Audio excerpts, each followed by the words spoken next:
Bienvenue sur Développement Royal, le podcast dédié au business, au web et au lifestyle.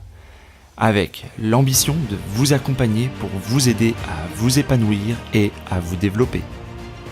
Dans cet épisode, j'accueille Thibaut, un des 4 responsables de Move It Trip qui, à 22 ans, anime avec ses amis un site web dédié au voyage, au sport et à la nutrition, en parallèle de son travail. Je vous laisse découvrir son parcours. Donc, merci à toi Thibaut de venir sur le podcast Développement Royal. Est-ce que tu peux présenter ce que tu fais et dans quelle communauté tu es ? Oui, bien sûr. Alors, on a créé une plateforme qui se nomme Move It Trip, donc où vous retrouverez 4 catégories, donc le sport, de la nutrition, du développement personnel et une catégorie principale qui est le voyage. Donc, on a créé ce concept, on était 4. Donc, il y a Alicia, Maxence, Émilie et moi-même. Donc, on s'est rencontrés depuis qu'on est tout petit, quoi. C'est 2 couples. On a 22 ans. Maxence et Émilie, eux, sont en école d'ingénieur. Ils sont d'ailleurs en stage là au Canada. Et moi et Alicia et moi, nous sommes salariés. Donc Alicia est salariée dans une agence immobilière dans notre région. Et moi-même, je suis dans une filiale EDF. Super. Alors, du coup, vous habitez où là tous ? Alors, t'as un couple là qui est au Canada, tu me disais, toi, tu habites où là ? Oui, voilà. Donc moi, j'habite dans le nord de la France avec Alicia. Et Émilie et Maxence, eux, sont actuellement en stage au Canada, donc pour leurs études. D'accord. Donc nos Canadiens là, ils ont, tu me disais 22 ans. Vous avez quel âge avec ta compagne, avec Alicia ? 22 ans. On a tous les 4 22 ans. D'accord. Et vous êtes amis d'enfance alors, vous vous connaissez depuis... Alors, plus précisément, Maxence et moi, on se connaît depuis la maternelle. Et puis après, on a fait faire connaissance de nos copines, quoi. Voilà. Ok. Comment vous est venue l'idée de créer donc votre site, Move It Trip, c'est avant tout Oui. un blog, c'est ça, un blog et l'Instagram, c'est ça ? Donc voilà, en gros, l'idée elle est partie avec Alicia, on partageait fréquemment nos expériences de voyage. Donc on avait créé un Instagram sous le nom de 80 With You, donc Alicia et Thibaut avec toi, quoi, en français. Et Maxence un jour m'appelle et me propose une idée d'ajouter à ça donc différents thèmes, donc le sport, la nutrition et le développement personnel. Du coup, au début avec Alicia, donc on a commencé cette aventure en mai 2018 avec Alicia, donc 80 With You. Et puis en juin, on s'est lancé avec Maxence et Émilie sur Move It Trip. Donc on a créé cette plateforme. Donc tu dis ça a démarré quand ? Ça a été mai 2018 ? Mai 2018, c'était vraiment le départ avec Alicia, donc 80 With You, où on partageait sur un blog, pareil, nos expériences de voyage. Donc au final, l'ensemble de l'écosystème que vous avez créé, c'est-à-dire la partie avant, vous étiez que tous les deux et maintenant Oui. vous êtes 4, tout ça a déroulé en combien de temps, en combien d'années en fait, finalement, en 1 an ? En moins d'1 an, hein. C'est vraiment un projet tout jeune. On a lancé Move It Trip le 15 septembre 2018 et ça s'est fait en 3-4 mois, quoi. Là, vous avez aujourd'hui le principal canal d'acquisition. Moi, je vous ai rencontré via Instagram. C'est votre principal canal d'acquisition aujourd'hui, ou est-ce que le blog génère plus de trafic que Instagram ? Non, c'est vraiment Instagram. On comptabilise maintenant environ 8000 abonnés sur Instagram et c'est vraiment là-dessus qu'on interagit le plus avec nos abonnés. 8000 abonnés en à peu près 1 an, hein, même pas 1 an. Pour combien de publications ? On est à une centaine de publications, si je me trompe pas. Et on va dire la clé de notre évolution, c'est vraiment l'interactivité avec différentes personnes. C'est vraiment comme ça qu'on qu'on a évolué si rapidement, quoi. Quelles sont les publications que vous faites? Comment vous préparez les publications? Vous travaillez beaucoup dessus? Vous faites des publications assez instinctives? Comment ça se passe, en fait, le processus créatif? Alors par rapport à nos publications, on utilise une application qui s'appelle Unum, je sais pas si tu connais? Non, Elle mais permet de prévisualiser, ton feed. Donc tu as le droit à 30 publications, je pense, tu peux préparer 30 publications, en fait, et tu as juste à cliquer, une fois que tu veux la publier, quoi. Du coup, ça nous permet de voir un peu notre cohérence avec les couleurs, de faire quelque chose de propre, quoi. Et ça aussi, ça nous permet de nous organiser et de pas perdre du temps à faire une description, chaque jour. d'accord, donc la plupart de vos publications, finalement, c'est beaucoup de publications photos plus hashtag et vous faites pas forcément une description à chaque fois? Si, il y a toujours une description, de la photo en question, mais toutes ces descriptions sont préparées à l'avance. Alors, c'est un point qui est intéressant. Quand tu dis description de photo, donc forcément, la description a un lien étroit avec la photo. Genre, tu fais une photo de, je sais pas, d'un voyage à Bali. Eh ben, c'est une explication de ce qu'il y a sur le contenu de la photo, c'est ça? Oui, principalement, c'est ça. Des conseils, la description de la photo, qu'est-ce qu'on a fait ce jour-là, voilà, quoi. On dit souvent qu'il faut pas mélanger la famille, les amis avec le business. Euh, Comment se passe cette relation à quatre en fait? Finalement, au début, vous étiez deux, il y en a deux autres qui sont venus. Vous aviez déjà, toi et ta conjointe, une communauté. Est-ce que ça a été difficile de marier ça, de créer ça à quatre?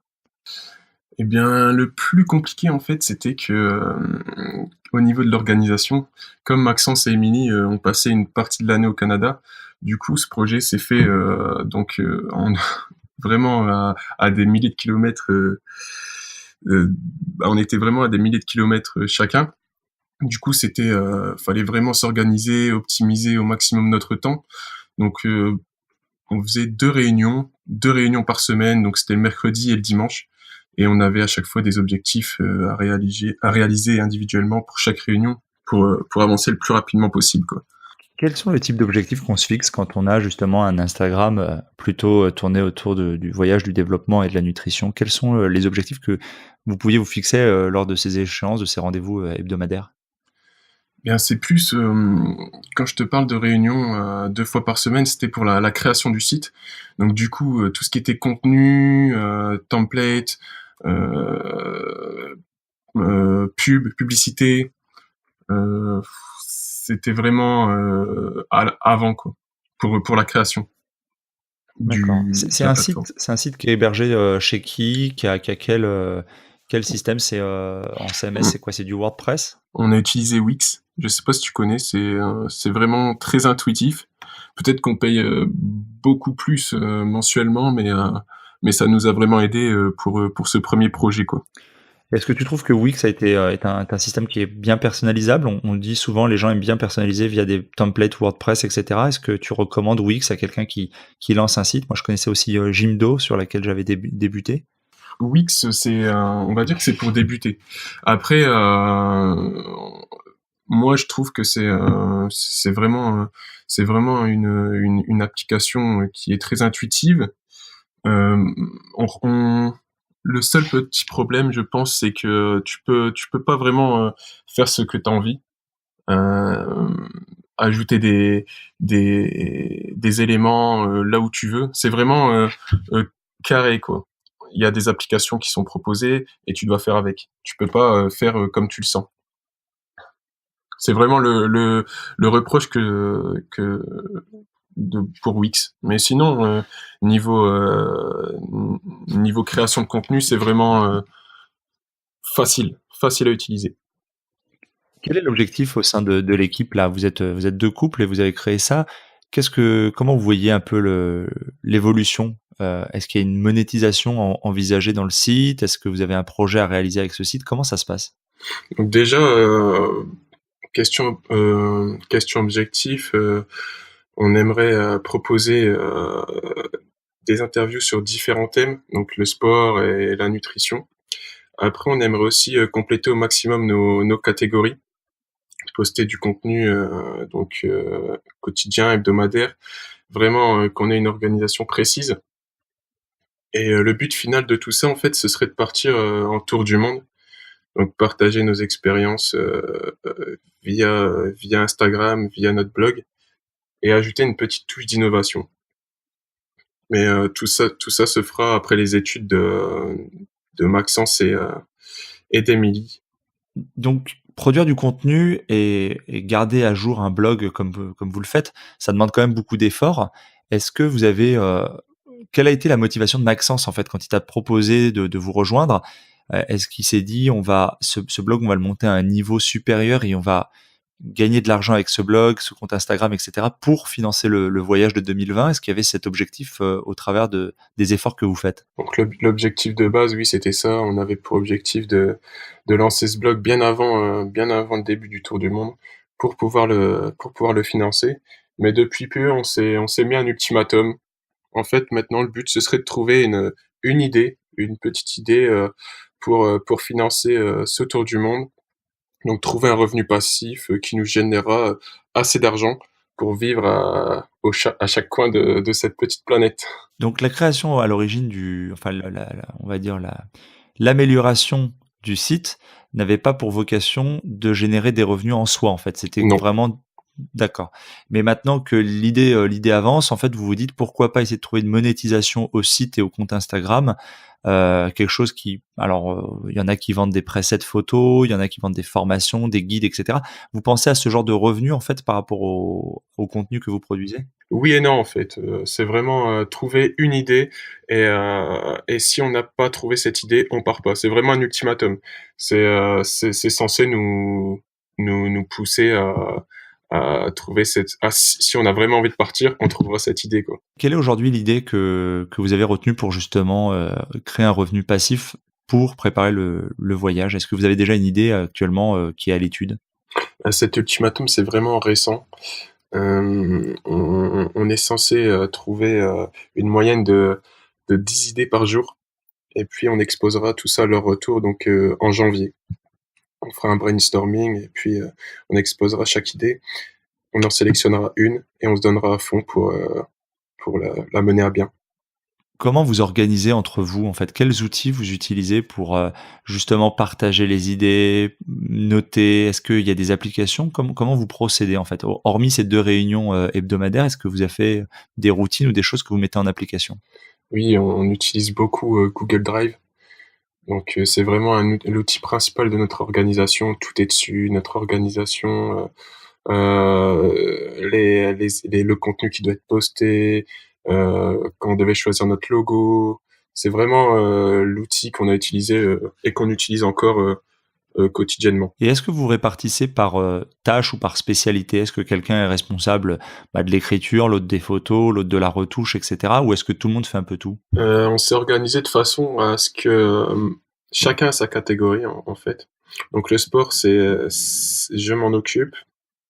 Émilie, elle s'occupe de tout ce qui est nutrition car elle est diplômée diététicienne. Maxence, lui, c'est la partie, développement personnel, donc intitulée Many Dreams, et Alicia s'occupe, de tout ce qui est voyage. Donc en voyage, nous, on propose aussi, comme toi, des podcasts, des interviews, donc de différents voyageurs, ayant vécu une expérience, inédite comme un tour du monde ou voyager avec un animal de compagnie. Qu'est-ce que je pourrais te donner comme exemple? Voyage en famille. On a beaucoup on a fait, beaucoup d'interviews là depuis le lancement de Movie Trip sur ces personnes. Bon, on mettra de toute façon, un lien vers, votre podcast pour que les auditeurs qui veulent effectivement découvrir, ce que vous faites, puissent vous retrouver facilement. Je reviens sur vos nombres d'abonnés, c'est quand même assez conséquent, 8 000 abonnés, 100 publications, tout ça en moins d'1 an. Qu'est-ce qu'il y a, est-ce qu'il y a des choses, des publications qui ont vraiment plus marché que d'autres, hein? Quelle observation vous pouvez faire et partager avec les auditeurs qui essayent justement d'augmenter leur compte Instagram? Est-ce que c'est les participations? Est-ce que c'est justement le fait d'avoir interviewé des gens et peut-être des gens qui eux-mêmes avaient une communauté sur Instagram qui a permis de faire monter? Ou est-ce que c'est vraiment l'engouement sur certains hashtags et certaines photos? Comment vous avez analysé ça? Je pense que le fait qu'on ait évolué rapidement, c'est principalement grâce, à notre participation sur le réseau. Donc, on essaie de poser des questions aux personnes sur leurs publications, de s'intéresser à elles. On essaie vraiment d'être actif, en fait, sur ce réseau. De plus, on est 4, donc c'est vraiment un point positif, je pense, pour, pour, le fait de qu'on ait évolué si rapidement, quoi. Est-ce que vous avez réfléchi à ce que sera l'après voyage 2020? Est-ce que vous continuerez enfin, tous ces supports, tous ces médias? Et est-ce que vous avez, parmi vous, est-ce qu'il y en a qui ont l'ambition peut-être d'en faire une activité principale? C'est un peu trouble dans nos têtes, en fait, mais pourquoi pas? Pourquoi pas essayer de trouver, une idée qui nous permettra de vivre de ça, donc qui nous permettra aussi de continuer à voyager. Parce que le voyage, c'est vraiment quelque chose que l'on affectionne, tous particulièrement. Mais l'objectif, après ce tour du monde, donc déjà moi et Alicia, on quitterait nos CDI là. Et l'objectif, ce serait vraiment de travailler pour nous, lancer notre entreprise, faire quelque chose qui nous intéresse et pour nous. Après, on en a parlé récemment avec Maxence, on se sent un peu dépassé par ce qui se passe en ce moment, comme le dropshipping ou le boom qu'il y a eu en novembre 2017 sur les crypto-monnaies. Donc on essaie de voir un peu plus loin de ça et on essaie de s'intéresser à l'avenir, quoi. Ce qu'on cherchera sûrement après ce tour du monde, c'est vraiment la liberté, ne plus dépendre d'un patron et vivre d'une activité générant des revenus assez conséquents, quoi. Combien de temps ça prend de maintenir ce blog et ce compte Instagram? Combien de temps tu passes toi par rapport à ta vie salariée, la vie de famille, enfin la vie avec ton conjoint, etc. Et puis les autres, combien de temps ça leur prend eux dans leur vie, tu sais, non, à peu près chiffré? Mmh, pour moi, ça me prendrait, moi, je gère la catégorie sport. Du coup, ça m'a pris beaucoup de temps, c'était surtout au démarrage. Maintenant, on n'intervient plus trop sur cette catégorie, c'est vraiment si les personnes ont besoin d'un programme sportif, là j'interviens. Mais sinon je m'occupe beaucoup d'Instagram. Ça me prend environ, on va dire, 1 heure par jour. Je m'occupe des posts, d'interagir avec les autres et ouais, on va dire 1 heure par jour. Après D'accord. Alicia, elle, qui s'occupe des interviews, ça prend bien sûr un peu plus de temps, mais on compterait ça plutôt hebdomadairement, quoi. Elle s'organise euh, pour en faire pour que ça prenne le moins de temps possible. On rentre dans la deuxième partie et finalement la première partie et la deuxième partie se confondent en fait dans cet épisode pour vous puisque les voyages font partie intégrante de votre business model ou en tout cas futur business model. Quels sont les pays que vous avez prévu de visiter sur le tour du monde? Est-ce que vous avez déjà commencé à préparer ce voyage? Est-ce que 2020 c'est dans un an, c'est loin et c'est pourtant pas si loin que ça? Quelles sont les échéances que vous fixez et comment tout ça va s'organiser? Pour le parcours de ce tour du monde, on n'a toujours pas prévu, on n'a toujours rien préparé en gros. On attend vraiment que Maxence et Émilie rentrent du Canada, donc ce sera en janvier on commencera vraiment à s'intéresser à notre parcours. On voit certaines personnes qui s'organisent des années et des années à l'avance et puis d'autres qui s'organisent on va dire le mois qui précède leur départ, quoi. À l'arrache, ils prennent un sac à dos et puis ils partent quoi. Voilà. Quels sont les voyages que vous avez déjà faits qui vous ont vraiment marqué, qui ont donné, on va dire, qui ont encore plus vous ont encore plus déterminé à faire ce que vous êtes en train d'essayer de faire? Je peux te parler d'un voyage là on est parti en Indonésie il y a quelques mois avec Alicia et c'est vraiment, ça nous a vraiment marqué, surtout la gentillesse des gens, c'était vraiment exceptionnel et ça nous a vraiment boosté dans notre projet de tour du monde, quoi. L'envie d'explorer d'autres cultures, d'autres horizons. C'est vraiment quelque chose que l'on affectionne. Hormis cet aspect voyage, toi, tu gères la partie sport, hein, tu me disais. Qu'est-ce que tu pratiques comme sport, en fait? Est-ce que tu as un sport en particulier que tu pratiques? Est-ce que tu pratiques souvent? Qu'est-ce que le sport, t'apporte et pourquoi tu t'es justement, attribué la section sport? Alors le sport, c'est très, très important pour moi. Je vais à la salle de sport, 4 à 5 fois par semaine. Donc c'est vraiment quelque chose qui est dans ma vie. Je pratique la musculation depuis 2 ans et demi et c'est vraiment rentré, dans mon quotidien, quoi. Après, on a Maxence et Émilie, sont vraiment course à pied. On a Maxence qui a effectué un marathon, un ultramarathon, au Canada là, une soixantaine de kilomètres si je me trompe pas. Et il envisage de faire l'Ironman de Vichy là, l'année prochaine. Il s'est inscrit récemment. Ouais, effectivement, c'est des sacrés objectifs que vous mettez parce qu'on rappelle quand même pour les auditeurs, vous êtes jeunes, hein, vous avez tous, autour de 22 ans là, donc c'est pas rien de se dire qu'on va se mettre, même si c'est pas exceptionnel, il y en a d'autres, il en existe d'autres, des gens qui s'inscrivent sur des épreuves, sportives comme l'Ironman, à 22 ans, mais ça reste quand même, atypique. Comment vous êtes perçu par les gens de votre âge, de votre génération que vous côtoyez, des amis et cetera, qui ont pas forcément les mêmes types de préoccupations? Alors bon, ils ont les préoccupations d'Instagram, mais ils sont uniquement consommateurs et pas producteurs de contenu. Ils ont pas forcément de site et en tout cas, voilà, ils ont pas, on va dire cette forme de maturité. Comment vous êtes perçu? Je sais pas vraiment. Tout ce que je sais, c'est que par rapport à mon entourage personnel, c'est vraiment, quelque chose d'original. Je connais personne autour de moi qui crée du contenu comme ça. Et sinon, tous mes amis, ma famille, elle nous encourage, donc il y a aucun souci sur ça, quoi. Concernant les publications sur les photos que vous postez, est-ce que vous avez une espèce de, comment dire? Rédac chef qui décide en fait de la publication, par rapport au compte Instagram? Est-ce que vous consultez tous le compte Instagram? Comment vous organisez justement ce guide des publications? Les photos et puis les textes qui vont avec? En gros, comme je t'avais expliqué, on utilise l'application Unum, donc tout le monde a accès à notre compte Unum. Et moi, je m'occupe de la présentation des photos, donc quelle photo va apparaître ce jour-là. Et chacun s'occupe de sa description. En gros, si moi j'apparais sur une photo, ou moi et Alicia en couple on apparaît sur une photo, c'est nous qui allons nous occuper de cette description. C'est vraiment l'avantage d'Unum, c'est qu'on puisse chacun s'occuper de sa photo. Mais en question pour le feed, c'est moi qui m'occupe de la présentation des photos. Tu m'as parlé de l'application là pour prévoir les publications.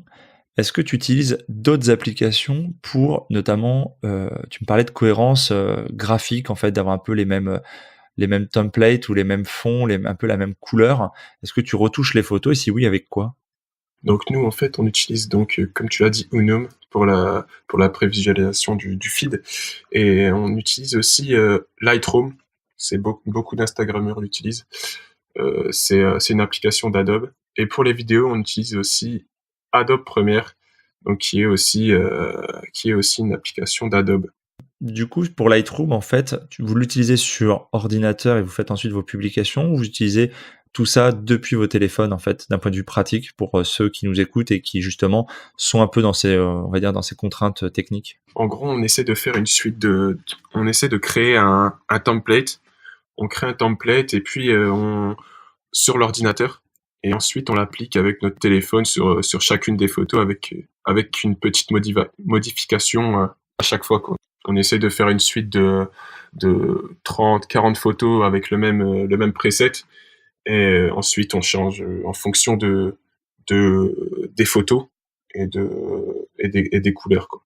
Est-ce que tu écoutes ou lis ou regardes du contenu de d'autres personnes? Est-ce qu'il y a des choses qui t'inspirent, toi ou les autres d'ailleurs, des livres particulièrement qui vous ont marqué ou des chaînes YouTube ou des podcasts en fait qui vous ont inspiré peut-être à faire ce que vous faites ou en tout cas qui vous aident à justement avoir de nouvelles idées? Nous, pour parler du groupe, on s'inspire énormément des autres Instagrammeurs. Notamment, je peux t'en citer, Amoureux du monde par exemple ou Voyager à travers nous. C'est vraiment des comptes Instagram qui nous ont inspirés pour le développement de Movie Trip. Après, personnellement, moi j'écoute beaucoup de podcasts, donc le tien notamment. Après, j'ai l'habitude d'écouter aussi Growthmaker. Je sais pas si tu connais, de Gabriel Gurevitch. Non, mais c'est l'occasion effectivement d'en connaître, d'en découvrir de nouveaux et puis on les mettra en lien dans l'épisode pour ceux que ça intéresse. J'essaie de lire beaucoup.